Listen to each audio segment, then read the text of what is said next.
Yang ingin tahu gimana caranya mendapatkan bahan sel untuk servis aki itu seperti apa? Nah, ini saya menggunakan kabel. Nah, caranya seperti ini. Jadi kabel itu saya pasangkan antara plus dan minus seperti ini. Nah, di bagian ini terlihat ada salah satu sel yang bocor. Jadi cara paling mudah untuk mendapatkan atau untuk mencari tahu sel tersebut bagus atau rusak dengan cara seperti ini. Jadi pakai kabel terus kemudian dijemperkan ya. Nah, caranya seperti itu. Jadi sel 1, 2, 3. Nah, yang keempat itu rusak, kelima dan keenam itu bagus. Nah, itu yang rusak. Sel tersebut udah rusak karena bocor. Nah, dengan cara seperti ini pasti akan bisa mengetahui mana aja sel yang bagus.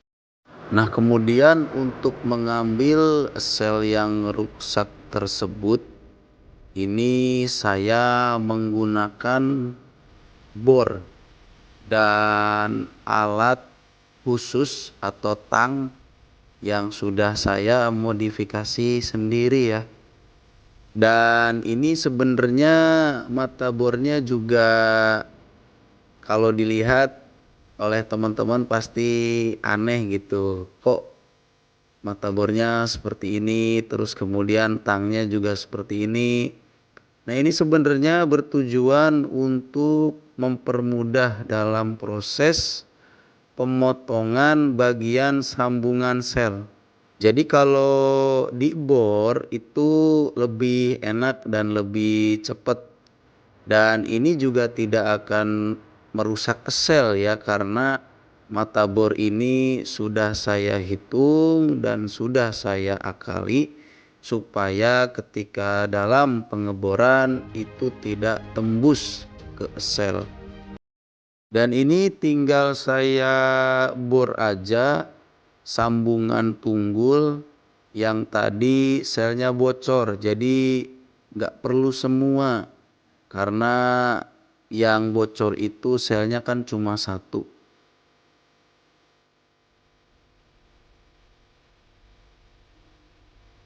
Nah, ini sudah selesai saya bor dan seperti ini hasilnya. Jadi sambungannya itu langsung lepas.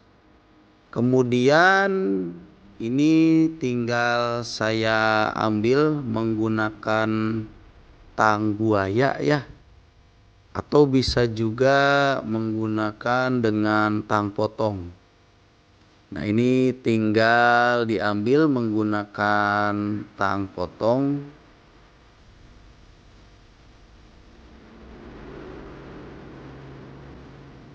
Oh, ada satu, ternyata sel positifnya ini hancur ya atau lepas. Tapi memang rata-rata sel Yuasa itu lepasnya di bagian positif. Sedangkan sel dari GS, dari Astra intinya itu rata-rata negatif. Gak tahu kenapa bisa beda seperti itu.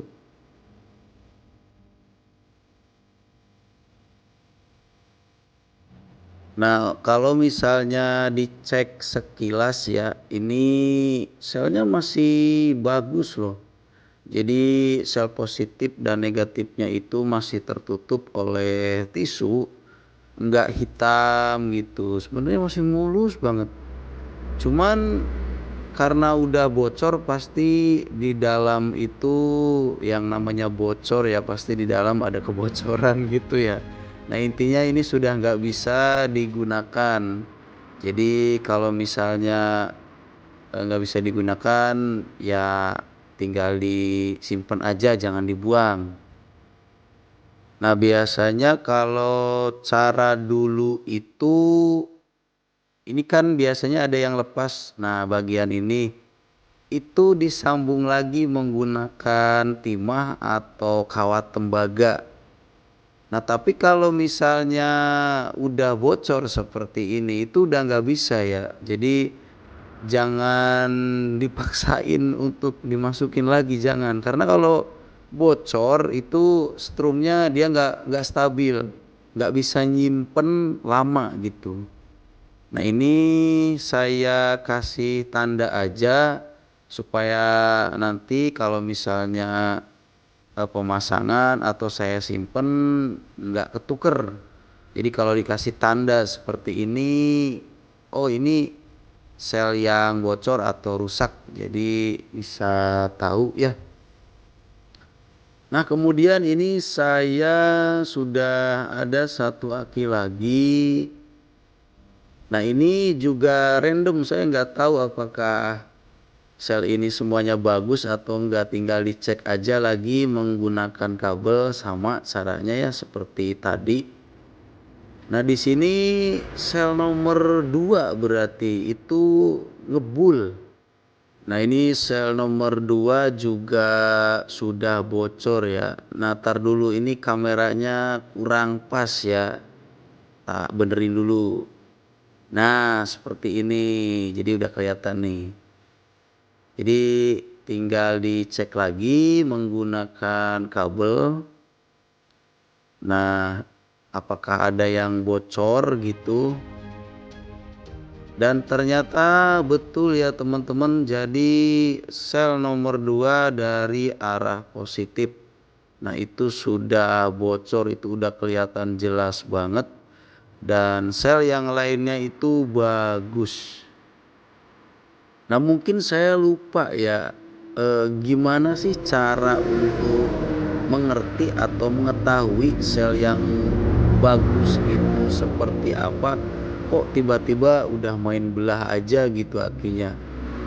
Nah, di sini saya mohon maaf ya, mungkin kelupaan gitu, harusnya di awal. Nah, ini saya contohin dulu.